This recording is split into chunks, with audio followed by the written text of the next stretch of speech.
ఈ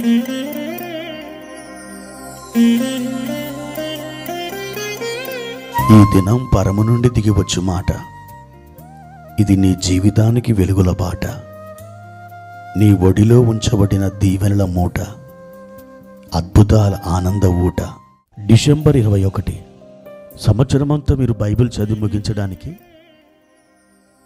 మీరు చదవలసిన లేఖన భాగం ఉదయం మీకా గ్రంథం 4-5 అధ్యాయములు, సాయంత్రం ప్రకటన 12వ అధ్యాయము. ప్రియమైన దేవుని బిడ్డలారా, ఈ ఉదయకాల సమయంలో ప్రభు యొక్క పరలోక సన్నిధి మీ మీదకి బలంగా దిగొచ్చునుగాక.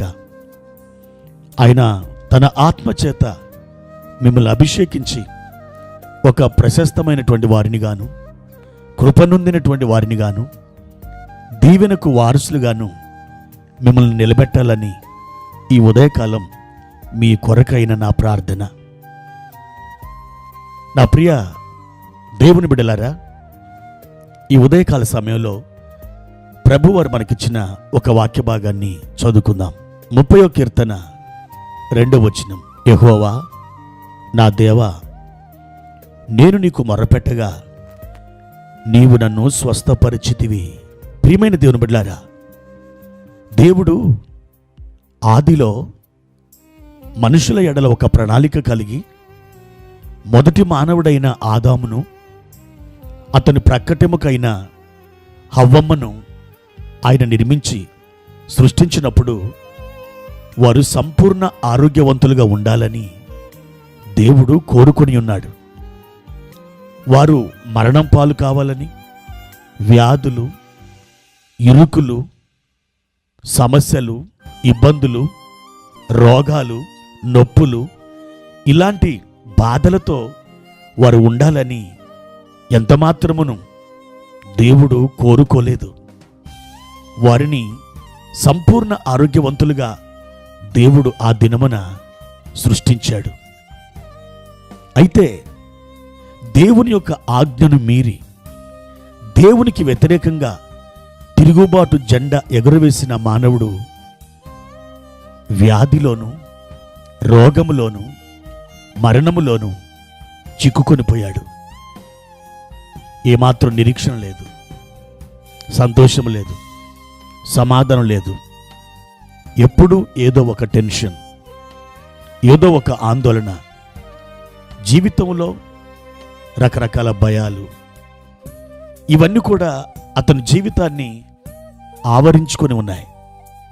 ఒక శిక్షగా అతడు వాటిని పొందుకున్నాడు. ప్రియ దేవుని బిడ్డలారా, అయితే మన ప్రభు అయిన యేసుక్రీస్తు వారు ఈ లోకానికి దిగి వచ్చినప్పుడు వాటికి ఆయన ఒక ముగింపును పలికాడు. అయితే పాక్షికంగా ఈ భూమి మీద మనం దేవుని యొక్క కృపను అనుభవిస్తాం. అనగా స్వస్థత, ఆరోగ్యం, ఆనందం ఇవన్నీ అనుభవిస్తాం. కానీ ఆయన రాకడలో నీతిమంతుల పునరుద్ధానం మనకు జరిగినప్పుడు సంపూర్ణంగా మనం యేసు వలె సంపూర్ణ ఆరోగ్యం, సంపూర్ణ మహిమ, సంపూర్ణమైనటువంటి ఆనందం ఇదంతా మనం పొందుకొని తీరుతాం. అయితే ఆ రోజు దాకా నేను రోగముతో, వేదనతో బాధపడాలా? కాదు. మన ప్రభు దైవ గ్రంథంలో ఒక పేరుతో పిలువబడుతున్నాడు. ఆ పేరేమిటంటే యెహోవా రాఫా. నిర్గమకాండం 15:26లో నిన్ను స్వస్థపరిచే యెహోవాను నేనే అని ఆయన సెలవిచ్చాడు. ప్రియ దేవుని బిడ్డ, ఆయన నీకు పరమ వైద్యుడిగా ఉన్నాడు. నీ నొప్పులను, నీ ఆయాసాన్ని, నీ బాధను, నీ దుఃఖాన్ని కలువరి శిలువలో సంపూర్ణంగా ఆయన అనుభవించాడు. స్వస్థత నీ జన్మ హక్కు. నీవు అడిగి పోరాటం చేసి ఆ స్వస్థతను నీవు పొందుకొని తీరాలి. పేతురు పత్రికలో పేతురు ఇలా రాస్తంటాడు, ఆయన పొందిన గాయముల చేత మీరు స్వస్థత నొందుదురు కాదు, మీరు స్వస్థత నొందితిరి. అది జరిగిపోయినట్లుగా చెప్తున్నాడు.